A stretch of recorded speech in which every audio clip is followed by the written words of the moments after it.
ami internaute de la Dentale TV la Tigresse mu ngi leen di nuyu di leen ziar di leen kontaane bu baax a baax ñi ngi fi nga xamante ne moom moo di Kër Massar daal di seet si ñi nga xamante ne ñoom ñoo di waa IFAO. Bonjour chers clients, bienvenue dans notre institut de formation IFHO de Kër Massar. Veuillez entrer s'il vous plaît. IFAO dama toog ak ki ngeen koo xamante ne ci école bi la nekk di suñu papa dañ koy bàyyi rek mu daal di nuyoo présenté wu wax ñu lan lay représenté fi nga xamante ne moom moo di ci école bi ak signification IFAO moom mooy lan papa nuyu naa la ziar la kontaane na lu bare bari. jërëjëf Adja merci beaucoup waa Dentale Vision télévision ñu ngi leen di gërëm di leen sant seen taxawaay ak seen teewaay tey jii ci IFHO SN Institut de formation hôtelière Soxna Ndiaye Institut de formation hôtelière IFHO dafa globaliser ñaari institut benn bu Wakaam ak benn bu Kër Massar bu Kër Massar bi nag wax dëgg yàlla ci ñu ngi koy liggéey ak soxna ñu ak Yacine Ndiaye ñoo xamante ne moom la ñu fekk fi mooy suñu njaatige ñu bokk di ko liggéeyandoo ma nekk directeur général moom mu nekk directeur adjoint donc ñu ngi ci fii depuis année bi passé nii 2020 2021 di jéem a fexe ba dans la banlieue ñu jéem a ut benn plateforme boo xamante ne sur la formation jàppale ndaw ñi ni ñu ko tuddee mooy vraiment buñ xale yi bu ñu amul métier xalaat nañ ne bu ñu amul métier du ñu mën a bokk ci biir le monde du travail normalement duñ ci jël seen part bi nga xamante ne mooy seen part de marché parce que tey jii ñu ngi wax tey jii l'emploi des jeunes le problème de l'emploi des jeunes est accru par rapport aux événements passés et le président de la République son excellence monsieur Macky Sall a pris la bonne initiative quand même de déployer des moyens pour régler le problème de l'emploi des jeunes mais nous à l'IFHO on croit que ça ne doit passer que par la maîtrise des connaissances si on ne maîtrise pas les connaissances suñ parce que ñi formé ñu leen ci la nga xamante ne mooy leen di may suba métier day nekk loo xamante ne peut-être la mu ci bëgg moom du ko ci am moo tax ñu taxaw tem pour jéem a fexe ba xale yi def dara seen xam te seen xel yi def dara seen biir seen xam-xam ba ñu mën a am métier mën ko liggéey suba il faut loolu daal loolu mooy ko tax a jóg dans la banlieue ñu ko Wakaam aussi incha allah bon loolu daal moom mooy vraiment sacerdoce IFHO. ah ok kon donc ñaari école rek ngeen am benn bi Wakaam benn bi fii Kër Massar. ok mais pare ngeen pour ci niveau Dakar bi yëpp mu daal di fay am. léegi nii bi ñu nekkee ci mbiru formation bi dañ ci dellu tout à l'heure le formateur digital me disait que mon père man je vois IFHO dans toutes les régions du Sénégal je vois IFHO dans tous les départements du Sénégal parce que ni ñu gisee ni mu jógee ak ni ñuy maîtriser suñuy formation ak suñu vraiment formation emploi ni ñu koy xalaate ba bu ku génn ñu xam même buñ la mënta jox liggéey parce que amuñu liggéey mais dinañ fexe ba teg la ci yoon ba nga mën a am liggéey wala sax nga liggéey sa bopp waaw loolu ci loolu la ñu nekk si loolu bu soobee yàlla ñaan nañu yàlla fépp foo xamante ne région la wala département la il faut àgg fa ci jàmm ak salaam yàlla may rek ñu tal ko fekk ko waaw mais daal xalaat bi système bi teg nañ ko en place système bi mooy lan d'abord il faut que nga nekk école boo xamante ne état bi da lay reconnaître ok c'est reconnu par l'État. ñun loolu ci lañ jëkk xinte bi ñu créé IFHO en 2012 dañu dem déposer au niveau du ministère de l'enseignement technique formation professionnelle loolu tuddoon bu njëkk ak au ministère du tourisme et des transports aériens ñooñu ñoo yor BIP yi ñii ñoo yor CAP yi BIP ak BTS donc sa institution formation professionnelle yëpp dañu nekk ci ñaari tànk bii ci ministère de l'emploi formation professionnelle bii ministère du tourisme ñaari yëpp on est reconnu parce que tey jii ñu ngi dajale dessus xale yi reconnu par CAMES. xam nga CAMES c'est au niveau supérieur ñun rek ñu ngi ci niveau bi nga xamante ne mooy niveau bi ministère de l'emploi et de la formation professionnelle yem ak ministère du tourisme yem mais CAMES day nekk léegi niveau supérieur et RMD maanaam licence master doctorat ñaan nañ yàlla rek àgg nañ fa àgg fa te incha allah yàlla mën naa def parce que potentialité a ngi fi xam-xam baa ngi fi te bëgg bi mu ngi fi te incha allah yàlla mën na koo def donc kayit yooyu ñu war a déposer boo mën a am la reconnaissance wax dëgg yàlla am nañ ko ñu ngi dans la procédure procédure dafa gudd mais la ñuy permettre ñu ubbi école la ñuy permettre ñu commencé joxe ay cours di yóbbu nit ñi ñu def des examens d'état loolu am nañu ko te macha allah te kayit yu wóor la ñu jógee ci ministère yi. voilà. ok pour inscrire il faut da ngay jàng am diplôme wala koo xamante ne aussi tamit jàngul analphabète la mën na ñëw inscrire fii wala daal parce que en général ñu bari bu ñuy def hôtellerie dañuy bëgg nga dégg yenn làkk yi parce que des fois nga am yenn clients yoo xamante ne làkk bi ngay dégg amaana ñoom duñ ko def kon donc est-ce que pare ngeen pour koo xamante ne musul jàng école amul diplôme mu ñëw ngeen tàggat ko ci li ngeen xamante ne moom ngeen def parce que école la rek da ngeen di former ñi nga xamante ne ñoom ñoo di les élèves ou bien les étudiantes. mais poser nga question bu am solo Adja. poser nga question boo xamante ne sawar naa ci tontu trop. pourquoi ma sawar ci tontu. moo di ne dafa nekk loo xam boo ko laalee rek di nga laal ñu bari. il faut dafay taxaw ci ñaari tànk sur des diplômes d'état maanaam une formation diplômante. liy jóge ca CAP jaar BEP jaar BTS yooyu yëpp c'est des formations diplômantes te organisation ba état moo koy def. par le biais des ministères il faut def ciy bokk parce que wax naa la ko léegi. nous avons la reconnaissance de ce ministère là mais bu ñu yemee ci loolu rek li nga bëgg duñ ko def.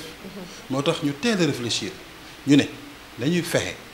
ba képp koo xamante ne bëgg na am métier. amaa jàng na amaa sax jàngul dara nañ fexe ba dugal ci moom dara parce que lan la exactement ñun ñëpp ay doomu aadama lañ te yàlla moo ñu jox xel. xel ma ka am nit ki am ba mën a dugg ci waañam di gérer jëkkëram di togg di yàq di defar xel moomu war na ko mën a may mu ñëw def formation ci langue bi mu dégg. ñu jàngal ko ci d'une manière vraiment technique pratique bu ëpp fuuf ñu mën ko jàngal ne nuy lay laale table. ne nuy accueillir gan hygiène ba nga war a am pour mën a defar waañ. nan nga war a nan ngay toggee procédure yi ngay toggee méthode yi ngay toggee nan ngay taaje na yooyu yëpp dañ ko jàngal nit ki ba ëllëg même restaurant yi dinañ ci mën liggéey danaa la jox benn firnde. dañu amoon benn programme daaw di ne dañuy former les bonnes de maison. parce que dañu remarqué benn agence de placement daf ñu contacter mais dafa remarqué ne saa yu placé ay bonnes 1 mois 2 mois après lañ leen dax wala dañu am ay problème ak bonnes yi ak maîtresse de maison yi mu ñëw ne ma man dama bëgg lay créer benn système boo xamante ne dañuy former man ma placer on arrivait à placer des bonnes yoo xamante ne dañuy fay plus de 100 000 francs dañu leen former 3 mois donc créé woon nañ les modules nécessaires pour former le bonne yi da nga ciy gis ñoo xam ne mosuñoo jàng français mosuñoo dugg sax école am na ci ñu am nañ dugg xam ne mas ba CM2 wala nangam mais ñiy duggul sax école jàngal nañ leen ba ñu paree ba defal leen seen attestation ba ñu liggéey si kër yi ñëwaat ñu leen liggéey si kaw parce que dañ leen daan defal ay stage ci restaurant yi wan nañu gannaaw kër yi vraiment c'est pas heureux pour les femmes de bonne kii de ménage mais dañ ne dootuñu ut liggéey loolu ci biir restaurant yi parce que xam nañ ne am nañu capacité am nañu compétence am nañu connaissance bi leen permettre ñu rivaliser ak ñi nga xam ne ñoom ay diplôme ci biir restaurant te ñu ko fa j'ai vu des filles yoo xamante ne ba léegi ay chef la ñuy doon foofu te foofu la ñu jógee donc bu di que ne du jàng bi du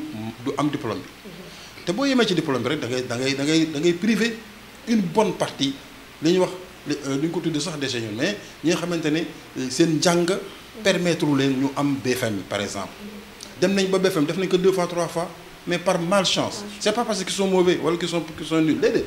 c'est parce que examen chance daf ci am lu bari par malchance ils n'ont pas eu le BFM par malchance ils n'ont pas eu le bac ah nga bëgg leen mettre à l'écart non on dit dans notre système on les prend en charge on crée des diplômes de l'école qui par leur compétence et leur connaissance day yem ak ñi nga xamante ne ñoom ñooy def boobu filière par exemple le DEP bi ñuy joxe moom BEP bi nga xamante ne moom la état def même si cursus la chez nous même formation la même compétence la te buñ demee ci yenn saa yi ci stage yi sax ñooñu ñu wax naan amuñu BFM wala ñooy surplombé les gens qui ont leur BFM donc problème bi mooy volonté ak aptitude ak ay nga am ambition wu def li nga bëgg a def donc vraiment ñooñu dañ di jël en charge classe fële am naa fa classe boo xamante ne gars yi dañ ni ko tudd sax neexuma sans niveau ma ne leen en tout cas mooy CQP rek yaa ngi dégg mais ay mag a fa ne ñoo xamante ne mosuñu jàng te classe boobu gën a xumb moo gën a neex parce que dañuy dégg dañuy xam te dañuy mbokkal lañ leen di jàngal man li ma leen ñaan rek ñoom li ma leen di wax toujours li ma leen jàng dañ ko retenir waxuma la ngeen dem di diir waxuma la ngeen dem di jàng mais na ngeen jàpp liñ leen di jàngal bu ma la waxee tey salade niçoise woyal ma salade niçoise ci kaw ba ci suuf ak ni ñu koy tegee yëpp mu leer nga xam ne lii mooy salade niçoise donc loolu rek laa la jëm a jàppal lañ lay jàngal donc benn la mook li nga xamante ne vraiment ñu ngi am seen i diplôme ak yi donc vraiment question la boo xamante ne ça nous tient à cœur te ñu ngi ci góorgóorlu ñu ngi ci am ay résultats voilà. ok papa lan ngay tàggatoo. li may tàggatoo mooy gërëm d'abord dinaa gërëm waa IFO SN bu Kër Massar di gërëm la directrice adjointe bi toog fii muy madame Yacine mademoiselle Yacine Ndiaye. di xale bu yaru xale bu baax xale bu ñu yaatal bu ñuy egsi vraiment ku baax la te ñu ngi liggéey d'une manière boo xamante ne li muy ne xale yëpp ak fulam ak faydaam ak objectivité moo ko may tey ji école bi mu am xelu ànd ceeg ñoo xamante ne mën nañ ko yokk école bi loolu mooy fen di gis gërëm staff bi yëpp am na fi turandoom ba fi ne Fatou Yacine directeur général laa waroon commencé muy Ousmane Ndiaye mais moom sama goro la sama xarit la mën naa mujj si moom Yacine tamit nekk ko xamante ne ku nangoo liggéey la Yacine Seck sama kal bi ku nangoo liggéey la ku baax la ku yaru la te wax dëgg yàlla assistante Ousmane la ak Yacine bi mais taxawee na leen boor bu ne ci élèves yi ci administration bi ci lépp loo xamante ne mu ngi doxal comme ñu leen maa leen ci gërëm di leen sant mais di gërëm aussi Dental TV noonu la non dama leen njëkk seetaan ci YouTube ak moom ma xam ne am na professionnalisme buy jóg ci banlieue bi te loolu nag dañ ci war a jàpp ñëpp ci war a jàpp di leen ñaanal yàlla na nekk ci télé yi gën a ràññeeku ci Sénégal di ñaan yàlla ngeen dem ba am ci loo xamante moo raw seen jot loolu di oo nag waa Kër Massar école la boo xamante ne Kër Massar tax ñu ubbi ko ak ñu ko wër Tivaouane Peulh Jaxaayo donc Kër Massar donc bi ñu koy boosté Kër Mbaye Fall ñoom rek ñoo fi nekk ak ba Sangalkam wax dëgg yàlla uyusi nañu ren te dañu ñaan ñu uyusiwaat ñu déwén ñu ñaan yàlla mu gën a yokku di leen wax ne li ñu bëgg pour seen doom yi ñu am métier incha allah bu ñëwee fii dinañ ko jéem a def ñu bari nag fexe naa bañ ñëw inscrire ci téléphone rek lañ ma xamee ci waxtaan ak ñoom lañ ma xamee wax dëgg yàlla daawuñu sax gis confiance boobu ñu am ci man ba indi seen doom indi seen i jarbaat indi seen i sët ñu ñëw inscrire fii te sax gisuñu ma maa leen ciy gërëm ay gërëm parents d'élèves bi bu baax a baax te xam ne di ñaan yàlla mu may ñu kàttan ak doole ji mu ñu mën a répondre à leurs attentes seen i doom incha allah. salaamaaleykum maa ngi tudd Naata Bey élève en classe de première année de CAP à IFO SN de Kër Massar merci. ok ami internaute de la Dental TV comme ni ma leen ko waxee woon sànq ba léegi rek ñu ngi fi nga xamante ne moom moo di IFO SN bu maman Soxna Ndiaye ki nga xamante ne moom moo di Soxna Yacine lañ fi fekkaat nag mais bi ñu ñëwee ki nga xamante ne moom moo di Yacine Seck moom moo ñu dalal dañ koy bàyyi rek mu daal di nuyoo wax ñu moom lan lay représenté ci école bi Soxna Yacine maa ngi lay nuyu di la ziar di la kontaane lu bare bare. maa ngi lay fay di delloo ziar bi di nuyu ñëpp bon man maa ngi tudd Yacine Seck maa ngi ci école bi comme assistante ak surveillante générale lépp lu jëm ci wàllum accueil école bi man maa ko yore. ok soxna Yacine est-ce que mën nga ñu wax tuuti ci IFO SN bi expliquer ñu ko pour ñu nga xamante ne xamuñu ñu xam. dëgg la IFO SN bi benn école la bu nekk à Kër Massar boo xamante ne ñu ngi ko créé depuis 2019 di def formation hôtellerie et restauration pour dimbali ndaw yi nga xam ne dañoo toog arrêté seen jàng te defuñu benn formation wala amuñu benn métier ñu am ci au moins métier pour mën ko jëriñoo ëllëg daal. ok formation yi naka lay demee durée bi am na accéléré wala aussi tamit première année deuxième année troisième année naka la formation yi di demee. waaw formation yi ñaari façon formation la benn bi accéléré la pour ñi nga xam ne ñoom ñu ngi ci métier bi déjà. am nañ ci benn niveau am nañ ci benn aperçu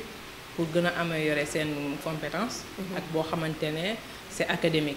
ça dure de 2 à 3 ans ça dépend du niveau de l'élève diplôme académique bi nga am pour ñëw fii ñu insérer la. soit que ça soit nga nekk niveau CM2 pour ñuy def CAP niveau BFM pour ñuy def BEP ak BTS pour bac et plus. ñaari façon formation pour accélérer bi ñi nga xamante ne dañu jotoon def restauration rek ñoo koy def. ils sont des gens dans le bain comme par exemple man mi tey juddu naa fekk sama yaay nekk ci restaurant di jaay mën naa defar recette yu bari mën naa togg mën naa yàq mais aw ma benn compétence bi aw ma benn expérience boo xamante ne bi il faut ma dem ñu former ma gën ko mën pour xam nga améliorer sama CV pour yooyu ëllëg boo bëggee def dépôt ci entreprise yeeg affaire yooyu. ok IFO SN est-ce que ñoom pare nañu pour ñi nga xamante ne ñoom ñoo di seeni étudiante ku fi génn waan maanaam élèves yi ñu jéem la placer ci yenn kii wala aussi tamit dinañ la tàggat ba yow nga mën a ubbi sa propre li nga xamante ne moom moo di entreprise. waaw loolu tamit ñu ngi ci à chaque fois élève bu fi ñëw dinañ fexe ba lépp li nga xam ne mi ngi ci ñun ñu def ko ci yow de telle sorte que suba foo dem dinañ ne kii fu mu jógee wala fu mu génnee. à chaque fois aussi dañ lay gunge di la teete naan la nii ak nii la soo demee ci resto nii ak nii nga fay doxalee wala buñ la jëlee si fi ngay liggéeyee nii ak nii nga fay doxalee ñu ngi xool daal nu ñu leen di gunge parce que ak chaque fin d'année directrice bi moom wax dëgg yàlla mi ngi def lépp lu mu mën di demander ay stage à travers grand hôtel yeeg resto yeeg yëpp élève bu génn dinañ la gunge même ba ci débouché emploi sax des fois dañ koy am parce que dañuy yóbbu élève ci resto pour stage la mu fay def neex na trop neex ña fa nekk dañuy jékki-jékki rek ñu wooñu ne ñu diw dañ koo soxla comme pour mu liggéey fii xam nga loolu moom mbégte la fierté la yaakaar naa ne lépp li nga xam ne mi ngi si ñun ñu ngi koy transmettre élèves yi pour ñoom tamit ñu mën ko tasaare ci biir réew mi. ok ku bëgg a ñëw fii nga xamante ne moom moo di IFO SN naka lay def ak yan numéro lañ mën a contacter pour mën a inscrire ci école bi. waaw ku bëgg a ñëw fii boo duggee suñu page Facebook nga tàppee IFO SN di nga gis information yëpp. am nañ tamit ay numéro à travers YouTube tamit boo fa duggee boo tàppee IFO SN Kër Massar wala nga tàppee école de formation Kër Massar di nga gis ay vidéo ban côté la nekk ci Kër Massar parce que Kër Massar c'est un peu vague. waaw dëgg la loolu moom dëgg la ñun ñu ngi ci côté terminus 71 bi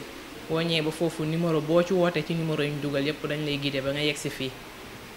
ok lan ngay tàggatoo. waaw di gërëm ñëpp di sant ñëpp di gërëm tamit directrice bi. chaque jour li ma koy faral di wax jigéen bu mën góor nga yaay sama idole góorgóorlu jàppale mi parce que moo ñëw bi jiite mais boo ko fekkee da nga yaakaar ne moom mooy bonu école bi ndax oyof wàccee boppam liggéey la xam daan doole di ko gërëm di roy ci moom di gërëm tamit directeur bi PDG bi monsieur Guèye mi nga xam ne depuis bi mu bootee ba tey yoon bi la ñuy wan di ñu teete di gërëm monsieur Ndiaye mi nga xam ne lépp lu nekk ci moom mi ngi koy def ci ñun di ñu former di gërëm élèves yi tamit élèves yi ñu ngi leen di gërëm parce que bu dul woon ñoom ñun duñ toog fii di gërëm parents d'élèves yi ñu wóolu am ci ñun confiance ba indi fi seeni doom ñu ngi def lépp lu ñu mën pour li nga xam ne moom lañ fi njortu daal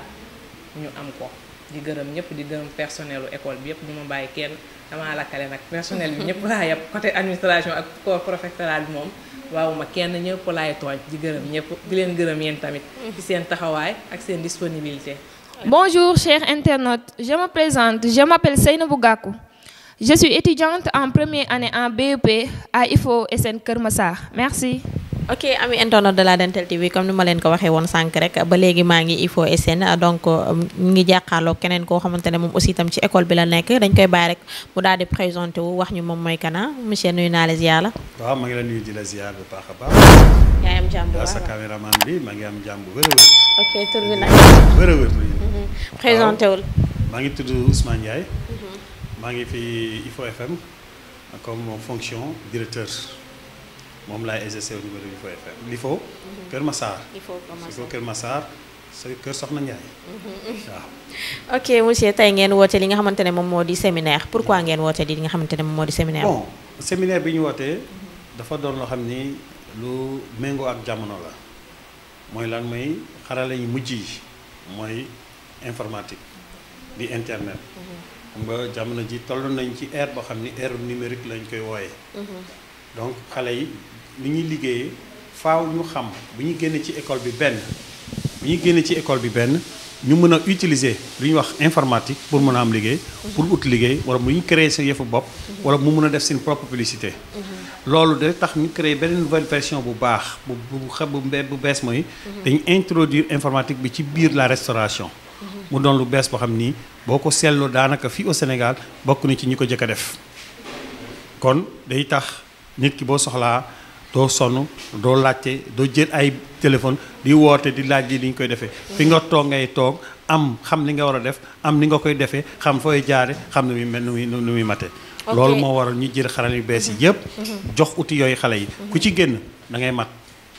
yàlla rek a mat nag mais quand même dinañ def ci yow loo xam ni ëllëg foo dem di nga mën a liggéey foo bii na embauché di nga mën a demal sa bopp même boo amee sa propre entreprise di nga ko mën a publicité doxal ko ba mu dox ok sànq formateur bi mu ngi wax yenn plateforme yoo xamante ne yenn application yoo xamante ne peut-être élèves yi xamuñu ko woon te tey jii dinañ ci xam pour yoo xamante ne mën nañ fa jaar pour télécharger li ñu bëgg a def yëpp copier ko pour di ci mën a jàng sans autant que parce que école aussi tamit du lépp lañ lay jàngal am na ci yoo xamante ne yow aussi tamit yow yaa koy dem gëstul sa bopp. waaw xam nga tubaab mi auto apprendre toll nañ ci jamono joo xam ni doomu aadama bi mën na mën a jàngal boppam te du génn fu mu nekk mooy auto apprendre loolu lañ njëkk a xamal prof yi xam lan la yoon la di teg ci yoon bi la ci des yaa koy mattali loolu mooy tax tey am na ay documentation xam ba ko soxla ci internet comme ay fichier PDF nga dem uti ji ko ay fichier doc nga dem uti ji ko fichier Excel nga dem uti ji ko loolu ci extension yi dañ la koy jàngal tey boo xooloo dafa am na fichier xam ne fi ngay télécharger les livres ci internet yéen fii ngay jaar boo télécharger ko am na fa xam ne comme ñuy wax Carnaval boo bëgg a def sa affiche sa logo sa CV foofu ngay jaar te am na loo xam ne fii moo ci gën a ëpp doole mooy Google Business ñu bari dañ koy gis mais xamul lu muy jëriñ Google Business tey moo lay permettre tey fu nga nekk par exemple maa ngi toll nekk fii bu ma ubbee compte enregistré wu nit ki tey bu jógee tey Sandaga war a ñëw il faut du laajte bu ko dugalee rek di koy wan ko buntu kër gi wan ko fu mu mel mu topp war a ñëw mu jël publicité képp koo soxla ku dugg ci internet wala Google automatiquement soxla lu jëm ci li ngay liggéey automatiquement rek yow jot nga ko ok moo lay permettre yow dinañ la mën a xam sa produit dina tax dinañ mën a xam foo nekk donc dafa doon la xam ni tey soxlawtoo ko nga dem wuti ji nit wala nga fay ay 200 ou 300 mille ñu defal la ko te am na ñoo xam ne tey dañ lay jàngal restauration bi rek bàyyi la nga dem mais ñun dañ lay jox outil nécessaire pour nga mën a def face à la vie c'est-à-dire que nga mën a jàkkaarloo ak profession bi nga nekk mën a liggéey pour que mu war a am différence c'est-à-dire que tubaab bi muy wax mooy on donne une valeur ajoutée à nos étudiants. ok kon naka la ñuy def pour ràññee chef bu baax quoi un bon chef naka lay mel. non xam nga vu que ni yow tu es directeur nga quoi. waaw bon un bon chef pour ñun un bon chef moo na doon ko xam ni benn lépp li ngay def nga am ci fulla ak sa fayda doon ko xam ni tubaab nu wax nga topp sa hygiène parce que hygiène dafa ci ëpp solo ci àddina hygiène bi dafa ci ëpp solo nga xam ci lekk bi naka nga nu muy doxe mooy nuy wax nutrition la diététique yooyu yëpp dina la xamal nga mën a xam lekk bi naka ban apport calorie la mën a indi nit ki lekk buy gaañ nit ki war nga ko mën a xam lekk boo xam bu koy lekk bu yàggee dina ko indi feebar xam nga sénégalais dañoo bëgg lekk lu nekk la ñuy lekk rek comme voilà nii tey mu ne la ne am nga possibilité ñu defal lu quantité li ngay def pour mën a am une bonne santé c'est-à-dire que nit ki dañuy jàngal nit ki léegi parce que fi mu ne ni feebar yi bari na ci dëkk bi lu ko indi bu jëkk ba sunu maam yi ñu doon def laaxu caaxaan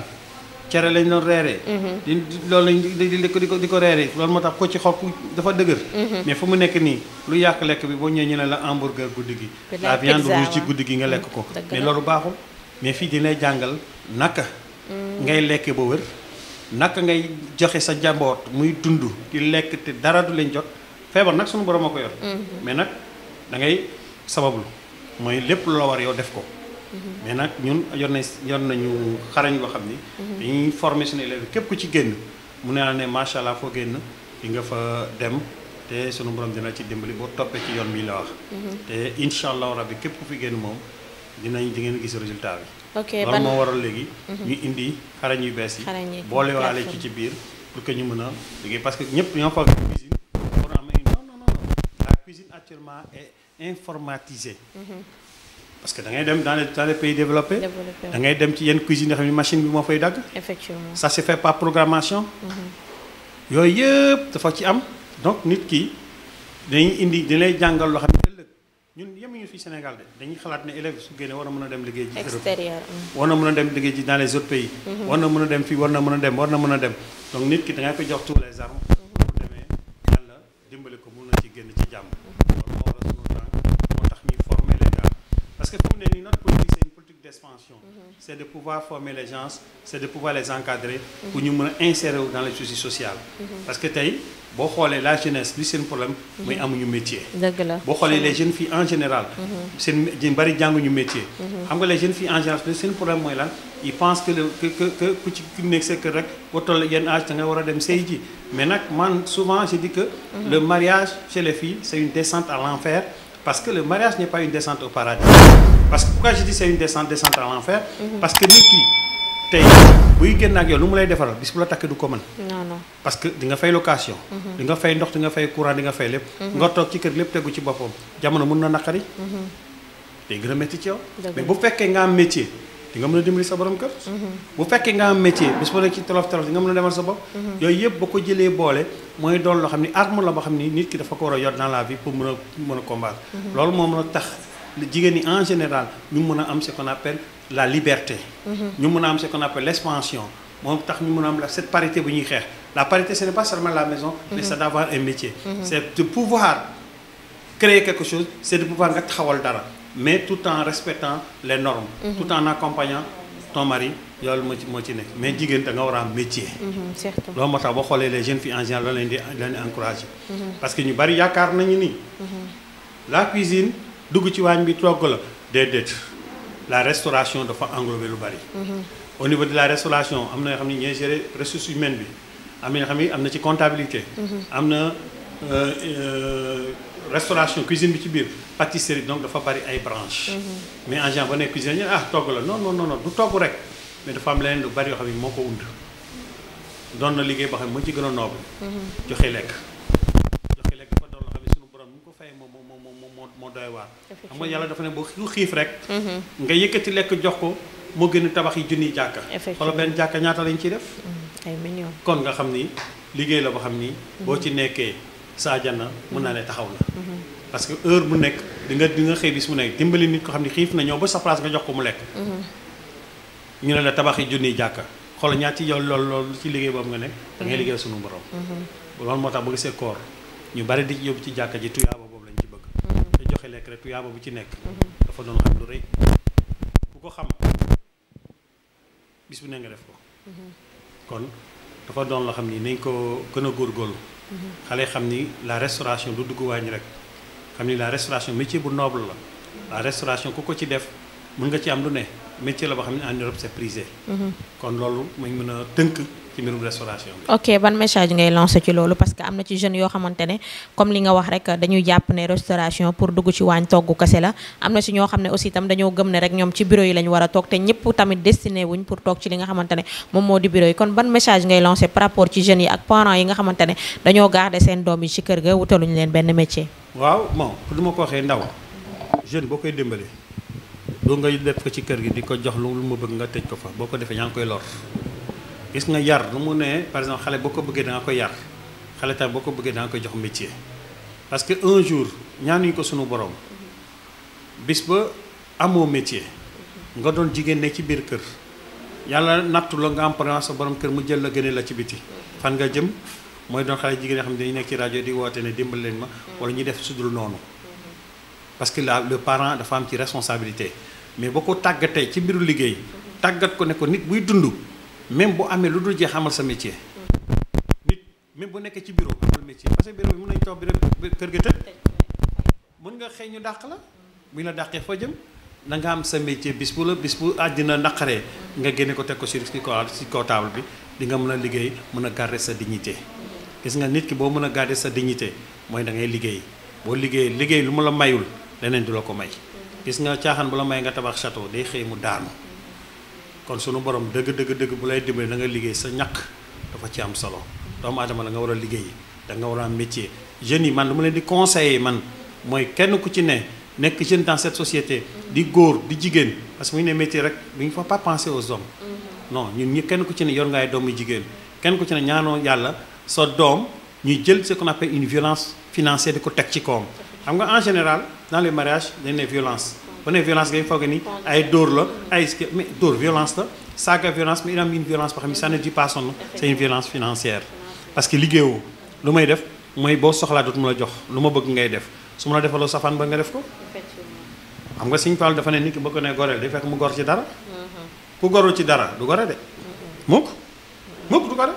da ngay jël violence financière boobu teg ko ci kaw doomu aadama bi wala nga teg ko ci kaw koo soxna loo koy def nga def la ko lu mu war a def wala nga dugal ko lu ci nu mu war a dugg mu xas sa doon sa esclave ci biir kër gi c'est une forme moo tax man je dis à chaque fois les femmes du affaire bi du waxu télé mais nag ñu fexe jigéen bu nekk ñu fexe nga am métier jigéen bu nekk nga xam looy liggéey nga xam looy def nga xam ni lii métier bii la am boo koy exercer tu ne seras jamais à la merci de personne foofu la nit ki di acquérir sa dignité foofu la nit ki di amee dëgg nag xam ni moom mooy kan. parce que tamit li ñuy wax boo amee sa soxla dugal soxla ci sa poche faj ko dara daxu ko ci àddina loolu nga fa ci am xam dafa am solo. loolu lay lancé jeunes yi ku mu mënta doon di góor di jigéen ku ne ci kër yi. noo xamal seen waajur ne bàyyi ma dem wuti ji métier. parce que sa bàyyi ba la yor ci biir kër gi daa am métier muy di exercer parce que tamit dem ñaan nga yàlla ba am njaboot. mënal dara sa njaboot. kon liggéey dafa ci am solo te nit ki bu mu tolloo ci ndawam lay jàng. ku jàngut ci sa ndaw nag dina xale bu ndaw dina la yónni lu ñu teg la loolu coono ba xam ni mosoo ko kii. ok monsieur Ndiaye looy tàggatoo. waaw kon ñu ngi sant ñëpp di leen remercier yéen yi fi ñëw. di remercier soxna Yacine boo xam ni am na initiative école bi fi nekk mooy Yacine Ndiaye mi bu Jolof Traiteurs. di nuyu monsieur Guèye tamit ñoo bokk ànd ci liggéey bi ak bépp professeur yi fi nekk di monsieur Kanté. monsieur Mbaye di jox mention spéciale sunu surveillant général bi di Yacine Seck ak bépp mbooloom ko fi nekk. di leen sant di leen nuyu gis nañ seen taxawaay ñëpp bu ko fi nekk di job di liggéey jox dal nañ leen jukkal. ñu ngi nuyoo Abdou Diouf.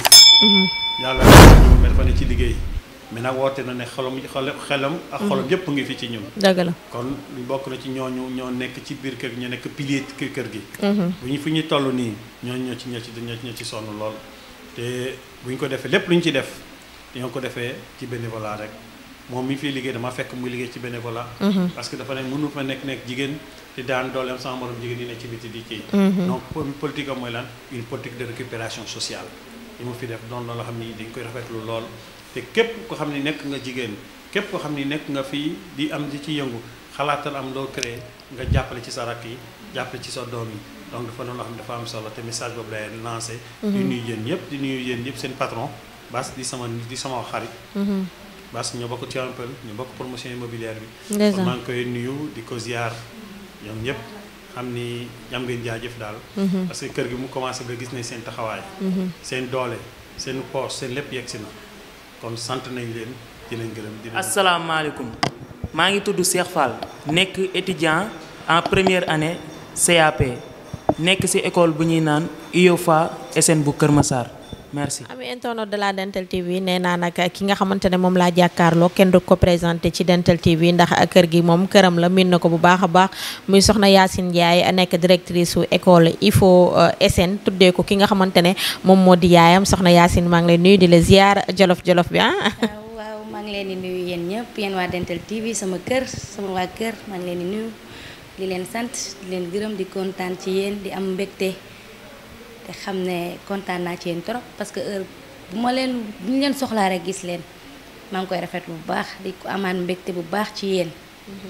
ok tey soxna Yacine ban yëg-yëg nga am ndax bi ngay dooral li nga xamante ne moom moo di école bi di def caravane bi da nga ko ànd ak Dental TV boobu tijjegoo woon nga tijji tey ñu ñëw fekk fi macha allah école bi fees dell ak ay élèves loolu lañ doon ñaan mooy loolu kon donc ban yëg-yëg ngay am ci bi ngay wax door dafa metti mais terminé moom moo jafe yaa ngi comprendre ban yëg-yëg nga am tey ji ba nga commencé ba egsi si cappaandaw gi. xanaa yëg-yëg bi ma am mooy kontante ak fierté.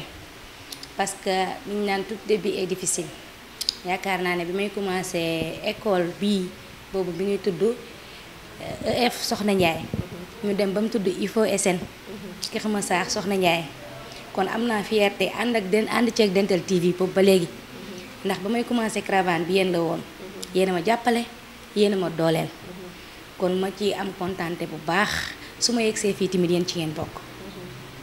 ok pourquoi nga jël tuddee ko sa yaay parce que sa restaurant ñun daan nañ fa ñëw macha allah nga mën a togg ndax li ma gën a neex ci say togg dama koy wax sànq rek maa ngi la koy jëwee naan ko moom du def ay bouillon te toggam dafay neex ndax dafa naturel loolu moom moo taxoon ñun ñu taamu ko te Jolof Traiteur nga tuddee woon sa bopp tey nga tijji li nga xamante ne moom moo di école de formation daal di koy dippee sa yaay pourquoi eggale woo Jolof Traiteur boobu nga daal di changer tur bi daal di ne dama koy tuddee sama yaay soxna Ndiaye. dëgg la boo gisee ma def loolu dama di jolof dëkk ba Jolof ñëw Dakar li ñu fi indi mooy daan suñu doole